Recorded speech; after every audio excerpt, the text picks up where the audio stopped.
الدین الخالص. إن الحمد لله نحمده ونستعينه ونستغفره ونعوذ بالله تعالى من شرور أنفسنا وسيئات أعمالنا. من يهده الله فلا مضل له ومن يضلله فلا هادي له. وأشهد أن لا إله إلا الله وحده لا شريك له جل عن الشبيه والمثيل والكفء والند والنظير. وأشهد أن محمدا عبده ورسوله وصفيه وخليله وخيرته من خلقه وأمينه على وحيه أرسله ربه رحمة للعالمين وحجة على العباد أجمعين. فهدى الله تعالى به من الضلالة وبصر به من الجهالة وكثر به بعد القلة وأغنى به بعد العيلة ولم به بعد الشتات وأمن به بعد الخوف ووحد به بعد الفرقة. فصلوات الله وسلامه عليه وعلى آله الطيبين وأصحابه الغر الميامين ما اتصلت عين بنظر ووعت أذن بخبر وسلم تسليما كثيرا. أما بعد فإن خير الحديث كتاب الله وخير الهدي هدي محمد صلى الله عليه وسلم وشر الأمور محدثاتها وكل محدثة بدعة وكل بدعة ضلالة وكل ضلالة في النار. فأعوذ بالله من الشيطان الرجيم. بسم الله الرحمن الرحيم. قاف والقرآن المجيد بل عجبوا أن جاءهم منذر منهم فقال الكافرون هذا شيء عجيب أإذا متنا وكنا ترابا ذلك رجع بعيد قد علمنا ما تنقص الأرض منهم وعندنا كتاب حفيظ بل كذبوا بالحق لما جاءهم فهم في أمر مريج. وقال الله تبارك وتعالى في موضع آخر يا أيها الذين آمنوا اتقوا الله ولتنظر نفس ما قدمت لغد واتقوا الله إن الله خبير بما تعملون. وفي الحديث النبوي قال عليه الصلاة والسلام اغتنم خمسا قبل خمس شبابك قبل هرمك وصحتك قبل سقمك وغناك قبل فقرك وفراغك قبل موتك وحياتك قبل موتك أو كما قال عليه الصلاة والسلام.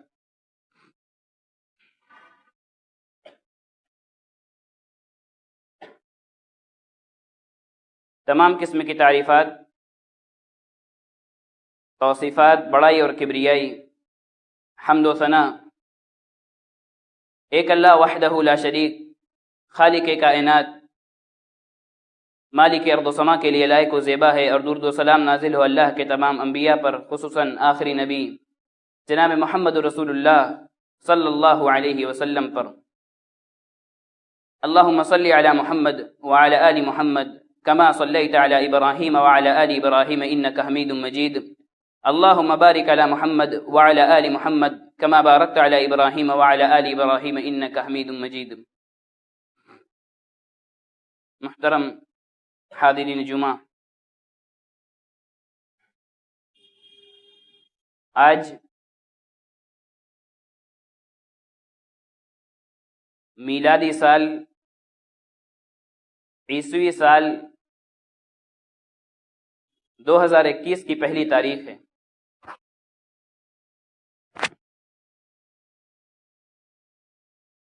ہمارا گزشتہ سال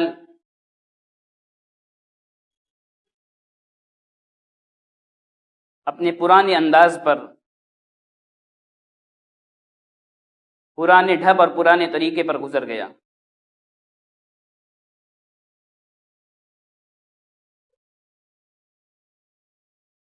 گزشتہ سال یہ مختلف قسم کی پریشانیوں، مصیبتوں والا سال رہا۔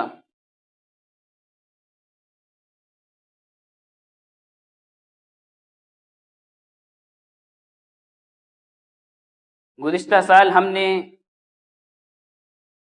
گزارا اور اس میں جو مصیبتیں ہمارے سامنے آئیں ان کو ہم نے جھیلا، لیکن شاید ہم نے اس سے کوئی خاص عبرت حاصل نہیں کی، الا من رحم ربی۔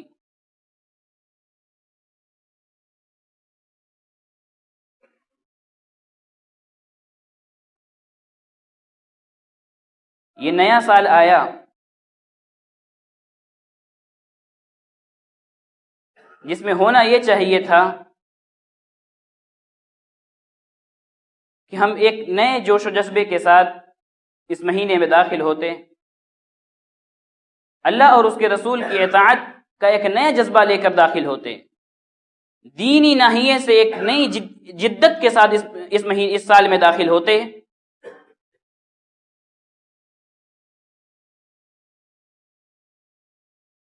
لیکن شاید کہ ہم نے اس جانب کوئی توجہ نہیں دی۔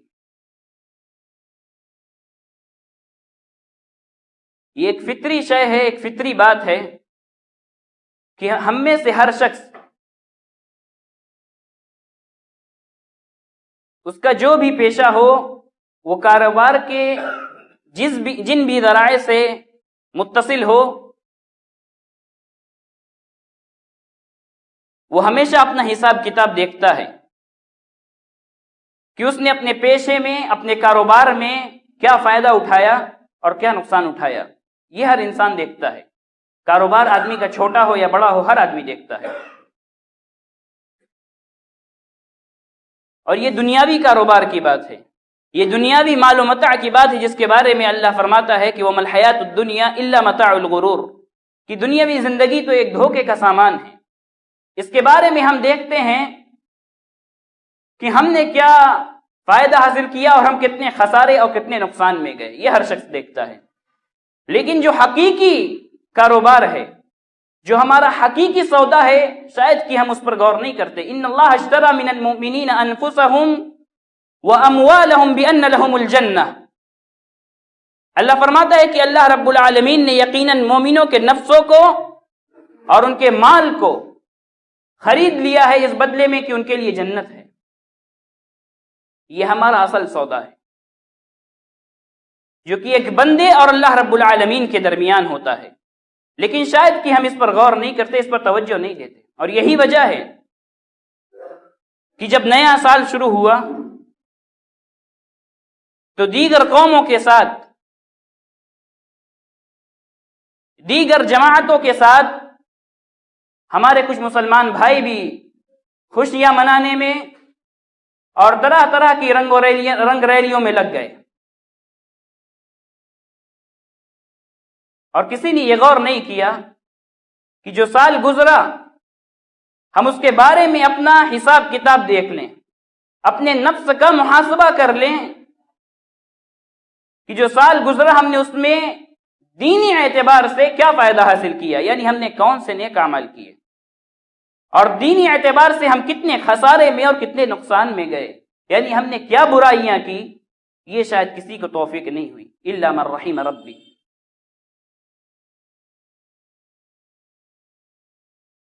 ضرورت اسی بات کی تھی کہ جب آج نیا سال شروع ہوا تو ہم اپنے نفسوں کا محاسبہ کرتے، ہم دیکھتے کہ ہم نے کیا اچھائیاں حاصل کی اور کیا برائیاں کی۔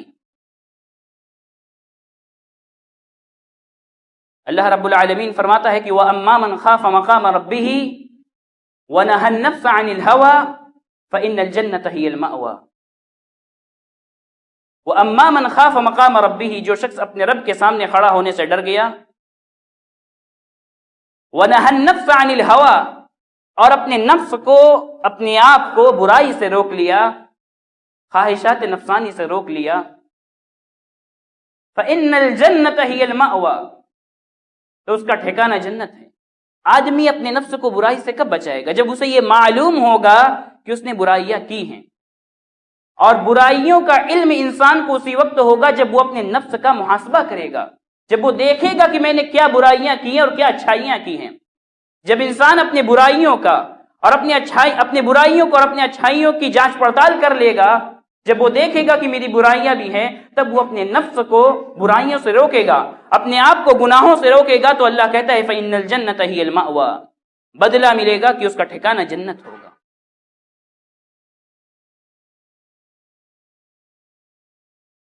اور اللہ رب العالمین نے قرآن کریم میں مختلف انداز سے جگہ جگہ اس بات کا حکم دیا کہ انسان اپنے نفس کا محاسبہ کرے، اپنے اعمال کی جانچ پڑتال کرے، وہ اپنے اعمال کو دیکھے کہ اس نے کیسے اعمال کی ہیں۔ اللہ رب العالمین فرماتا ہے کہ یا ایھا الذین آمنوا اتقوا اللہ، کہ اے وہ لوگوں جو ایمان لائے، اللہ کا تقوی اختیار کرو، اللہ سے ڈرو۔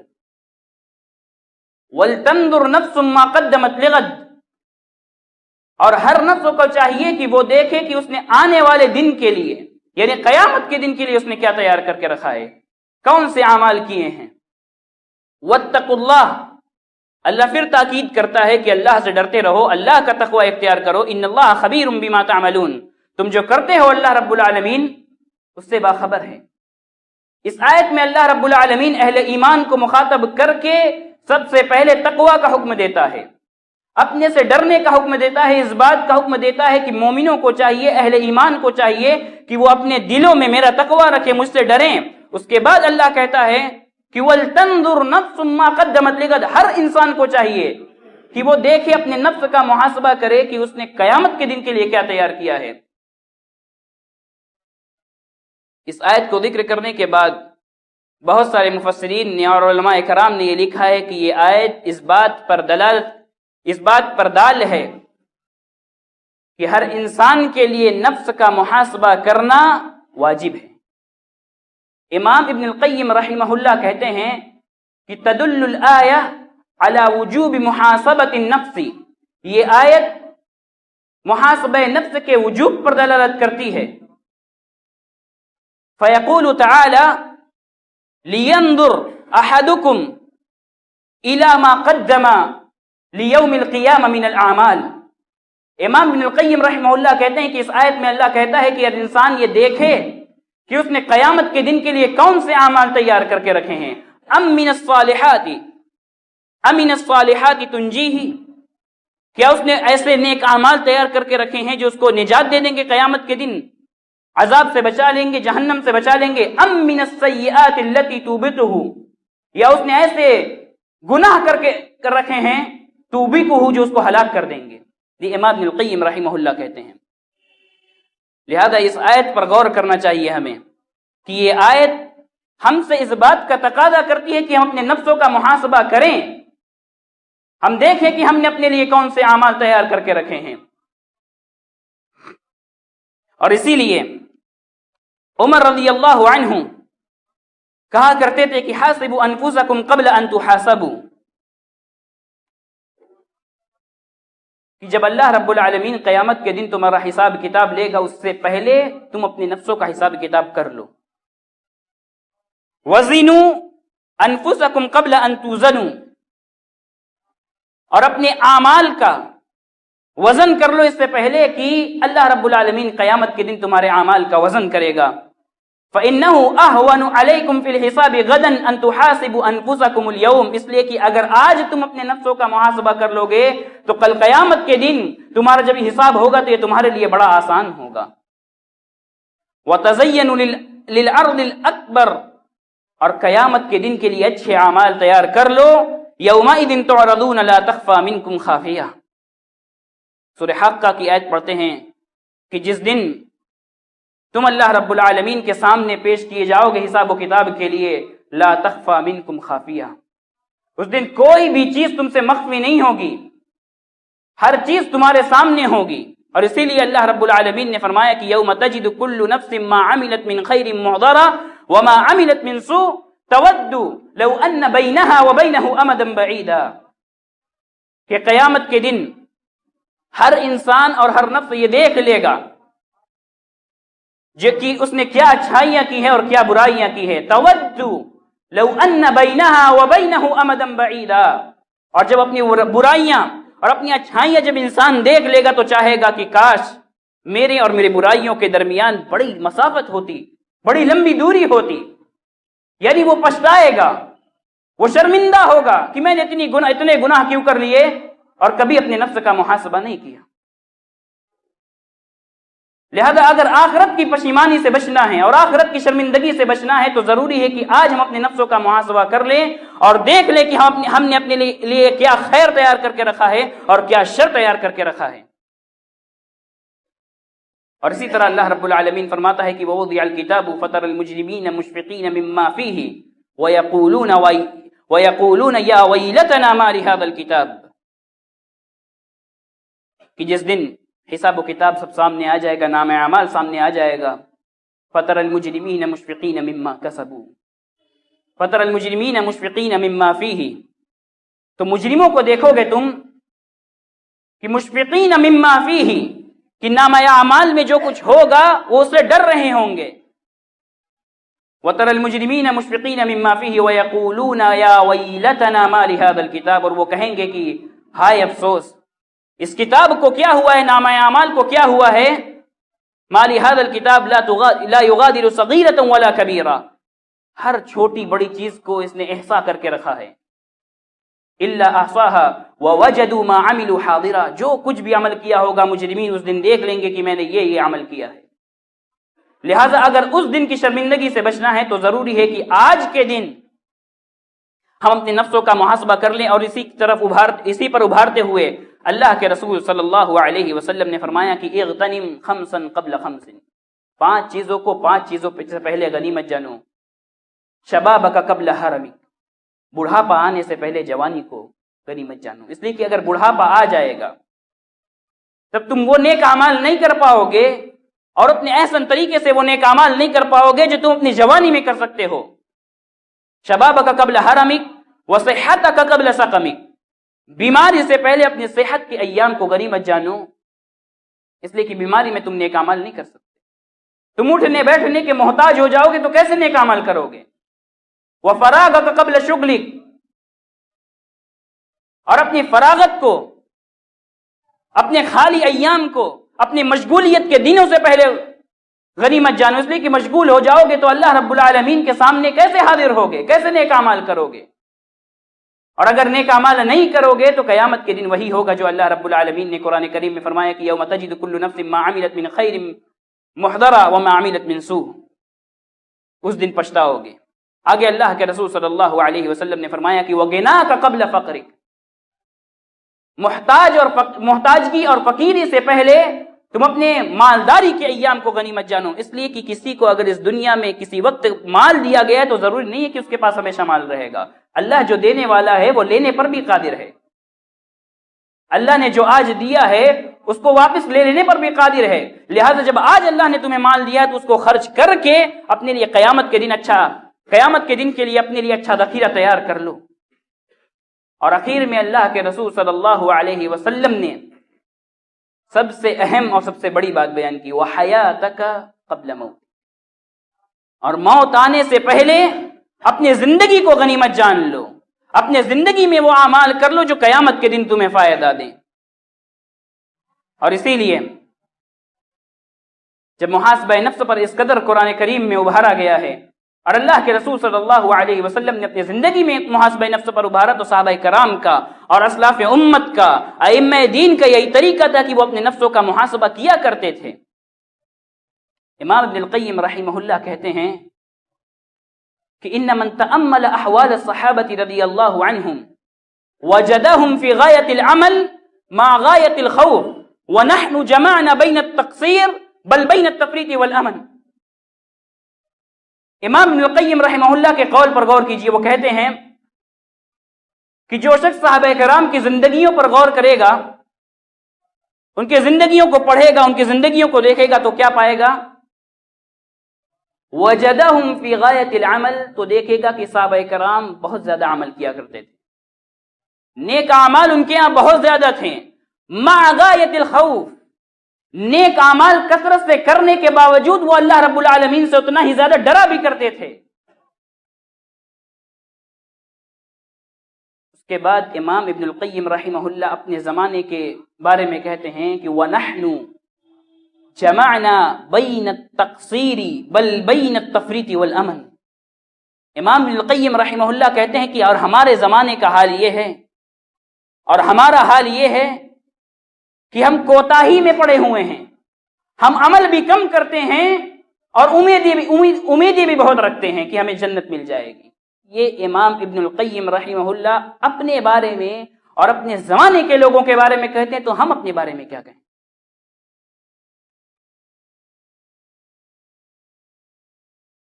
وہ کہتے ہیں کہ صحابہ کرام کی زندگی اگر ہم دیکھیں گے تو پائیں گے کہ صحابہ کرام بہت زیادہ عمل کرتے تھے، اس کے باوجود بہت ڈرتے تھے، اور ہمارا حال یہ کہ وہ اپنے بارے میں کہتے ہیں کہ ہمارا حال یہ ہے کہ ہم عمل بھی کم کرتے ہیں اور ڈرتے بھی نہیں، امیدیں بہت لگائے رکھے ہیں اللہ سے۔ یہ امام ابن القیم اپنے زمانے کے بارے میں کہتے ہیں، ہم کیا کہیں اپنے بارے میں؟ لہذا دیکھیں صحابہ کرام کو، ابو بکر رضی اللہ عنہ، ان کے مناقب بیان کرنے کی کوئی ضرورت نہیں ہے۔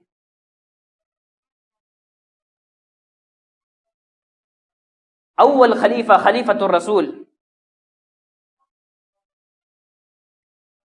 یہ ایک مرتبہ اپنی زبان پکڑتے ہیں ابو بکر رضی اللہ عنہ، اپنے نفس کا محاسبہ دیکھیے کیسے کرتے ہیں ابو بکر رضی اللہ عنہ، اپنی زبان پکڑتے ہیں اور کہتے ہیں کہ ان ھذا اوردنی الموارد، اپنی زبان پکڑ کے کہتے ہیں کہ اس زبان نے مجھے بہت زیادہ تکلیفوں میں مبتلا کیا ہے، بہت زیادہ مصیبتوں میں مبتلا کیا ہے۔ یہ اپنے نفس کا محاسبہ کرتے ہیں،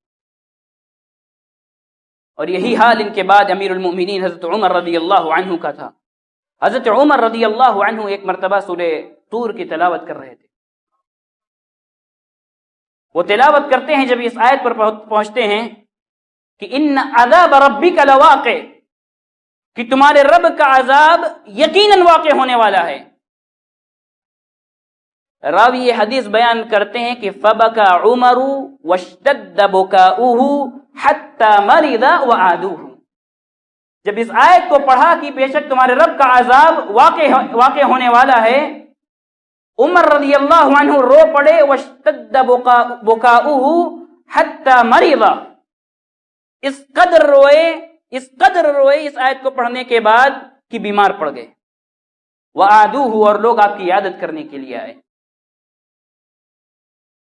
اور عمر رضی اللہ عنہ کے بارے میں مشہور ہے کہ کان علی وجہہ خطان اسودان من البکا، کہ آپ کے چہرے پر دو لکیریں تھیں، دو لکیروں جیسا بن گئی تھی کثرت سے رونے کی وجہ سے۔ ایک مرتبہ عمر رضی اللہ عنہ کسی کام میں مشغول تھے، ایک آدمی آپ کے پاس آتے ہیں، عمر رضی اللہ عنہ کے پاس اپنا کوئی مسئلہ پیش کرتے ہیں۔ عمر رضی اللہ عنہ کہتے ہیں کہ تم لوگوں نے مجھے کیا سمجھ لیا ہے؟ جب میں فارغ ہوتا ہوں، خالی ہوتا ہوں تو تم لوگ میرے پاس نہیں آتے ہو، جب کسی چیز میں مشغول ہو جاتا ہوں تو تم ہمارے پاس آتے ہو اور اپنے مسائل بیان کرنے لگ جاتے ہو۔ فضربہ بالدرہ، یہ باتیں کہنے کے بعد عمر رضی اللہ عنہ نے غصے میں اس کو کوڑے سے مروایا۔ پھر تھوڑی دیر بعد عمر رضی اللہ عنہ کو خیال آیا کہ میں نے تو اس پر ظلم کر دیا۔ عمر رضی اللہ عنہ نے اس کو بلوایا، اس آدمی کو بلوایا اور کہا، اسے کوڑا دیا اور کہا کہ اپنا حق لے لو، یعنی مجھے مار لو۔ تو اس آدمی نے کہا کہ ترکت حقی للہ ولک، آپ کی وجہ سے اور اللہ کے لیے میں نے اپنا حق چھوڑ دیا، نہیں میں آپ کو نہیں ماروں گا۔ عمر رضی اللہ عنہ کہتے ہیں کہ آپ اللہ کے لیے چھوڑ دیجئے اور اب میرا جو حق ہے اس کو لے لیجئے، نہیں مجھے مار دیجئے تاکہ بدلہ بالکل برابر ہو جائے۔ وہ آدمی مارتا نہیں ہے اور چھوڑ دیتا ہے، چلا جاتا ہے۔ اس کے بعد عمر رضی اللہ عنہ اپنے گھر میں آتے ہیں، 2 رکعتیں نماز پڑھتے ہیں، اور 2 رکعتیں نماز پڑھنے کے بعد عمر رضی اللہ عنہ کس انداز سے اپنے نفس کا محاسبہ کرتے ہیں یہ دیکھیے. کہتے ہیں کہ ابن الخطاب کنت وضیعا فرفعک اللہ. اے ابن الخطاب، اے عمر ابن الخطاب، تو گرا پڑا آدمی تھا، نچلے طبقے کا آدمی تھا، اللہ نے تجھے بلند کر دیا. وضالا فہداک اللہ، گمراہ تھا، راہ سے بھٹکا ہوا تھا، اللہ نے تجھے ہدایت دی. وضعیفا فاعزک اللہ، کمزور تھا، اللہ نے تجھے غلبہ عطا کیا. وجعلک خلیفہ، اور تجھے اللہ کے رسول کا خلیفہ بنا دیا. فأتى رجل يستعين بك على دفع الظلم فظلمته، جب تمہیں اللہ نے خلیفہ بنا دیا، تمہیں بلندی عطا کر دی، تمہیں غلبہ دے دیا، تو ایک آدمی تمہارے پاس آیا تاکہ اپنے ظلم پر تم سے مدد طلب کرے، تو تم نے ہی اس پر ظلم کر دیا. یہ اپنے نفس کا محاسبہ کرتے ہیں. عمر رضی اللہ عنہ کہتے ہیں کہ ما تقول لربک غدا اذا اتیتہ،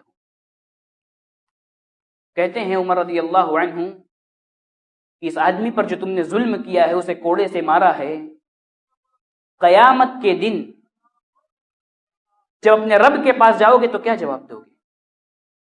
یہ وہ عمر رضی اللہ عنہ ہیں کہ وہ جب راستے سے گزر جاتے تھے تو شیطان اپنا راستہ بدل لیا کرتا تھا. یہ وہ عمر رضی اللہ عنہ ہیں جن کے بارے میں اللہ کے رسول صلی اللہ علیہ وسلم نے فرمایا کہ اگر میرے بعد کوئی نبی ہوگا تو عمر ہوں گے.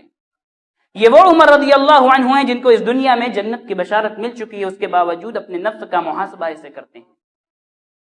اور یہی حال عثمان ابن عفان رضی اللہ عنہ کا تھا کہ کان اذا وقف على قبر بکا حتى تبلل لحیته، کہ اگر کسی قبر پر کبھی کھڑے ہو جاتے اس قدر روتے کہ داڑھی تر ہو جاتی. عثمان رضی اللہ عنہ. اور میمون بن مہران کہتے ہیں کہ لا يكون العبد تقيا حتى يحاسب نفسه كما يحاسب شريكه من اين مطعمه ومن اين ملبسه. میمون بن مہران کہتے ہیں کہ بندہ اس وقت تک متقی نہیں ہو سکتا یہاں تک کہ اپنے نفس کا محاسبہ نہ کر لے، جیسے کہ وہ اپنے شریک یعنی اپنے ساتھی کا اور اپنے دوست کا محاسبہ کیا کرتا ہے کہ اس کا کپڑا کہاں سے آتا ہے، وہ کھانا کیسا کھاتا ہے، وہ کپڑا کیسا پہنتا ہے. جیسے انسان اپنے دوست کو دیکھتا ہے ویسے ہی اگر اپنے نفس کو نہ دیکھ لے تب تک انسان متقی نہیں ہو سکتا. حسن بصری رحمہ اللہ کہتے ہیں کہ ان العبد لا يزال بخير ما كان له واعد من نفسه وكانت المحاسبه من همته، کہ بندہ اس وقت تک خیر پر رہتا ہے جب تک کہ وہ اپنے نفس کو نصیحت کرتا رہے اور اس کی فکر یہ ہو کہ وہ اپنے نفس کا محاسبہ کرے. اس وقت تک بندہ خیر پر رہتا ہے. اور اگر وہ اپنے نفس کا محاسبہ نہ کرے، اس کو اس کی فکر ہی نہ ہو کہ وہ اپنے نفس کا محاسبہ کرے، تو یقیناً وہ خیر پر نہیں ہو سکتا. لہذا جب نیا سال شروع ہوا تو ہمارے لیے ضروری تھا کہ ہم دیکھیں کہ ہم نے کیسے نیک عمل کیے، اپنے نفسوں کا محاسبہ کریں کہ ہم نے جو سال گزرا اس میں ہم نے کیا نیک عمل کیے. اور یقیناً جو لوگ نئے سال کے آنے کی وجہ سے نئے کپڑے پہنتے ہیں یا نئے سال کے آنے کی وجہ سے کسی بھی طرح کے پروگرام میں حاضر ہوتے ہیں یا کسی بھی طرح کی کوئی بھی جشن مناتے ہیں، ان کو دو چیزوں کا خیال رکھنا چاہیے، ان کو دو چیزوں پر غور کرنا چاہیے. پہلی بات یہ کہ وہ کس بات پر خوشی مناتے ہیں، ان کا خوشی منانا کس بات پر ہے. کیا وہ اس بات پر خوشی مناتے ہیں کہ ان کی موت اب قریب آ چکی ہے؟ کس بات پر خوشی مناتے ہیں؟ اور دوسرا اس بات پر بھی غور کرنا چاہیے خوشی منانے والوں کو ان سب موقعوں پر کہ وہ کس کی مشابہت اختیار کرتے ہیں. یہودیوں اور نصرانیوں کا طریقہ ہے کہ عیسوی سال کے آنے پر وہ خوشیاں مناتے ہیں، یہ انہی کی مشابہت ہے. اور اللہ کے رسول صلی اللہ علیہ وسلم نے فرمایا کہ من تشبہ بقوم فہو منہم، جس نے کسی قوم کی مشابہت اختیار کی تو وہ انہی میں سے ہے، یعنی اس کا شمار انہی میں سے ہوگا. امام ابن تیمیہ رحمہ اللہ اس حدیث کو اپنی کتاب اقتداء الصراط المستقیم میں ذکر کرنے کے بعد کہتے ہیں کہ کم از کم یہ حدیث یعنی من تشبہ بقوم فہو منہم، امام ابن تیمیہ رحمہ اللہ کہتے ہیں کہ کم از کم یہ حدیث اس بات کا تقاضا کرتی ہے کہ غیروں کی مشابہت اختیار کرنا حرام ہے. کم از کم لہذا اگر کوئی نئے عیسوی سال آنے پر خوشی مناتا ہے تو اسے دیکھنا چاہیے کہ وہ کس قوم کی مشابہت اختیار کرتا ہے۔ اللہ رب العالمین ہمیں ان چیزوں کے سمجھنے کی توفیق دے، جب تک اس دنیا میں زندہ رکھ اسلام پر زندہ رکھ، اور جب ہمارا خاتمہ ہو تو ایمان پر ہو۔ آمین۔ وآخر دعوانا الحمد للہ رب العالمین۔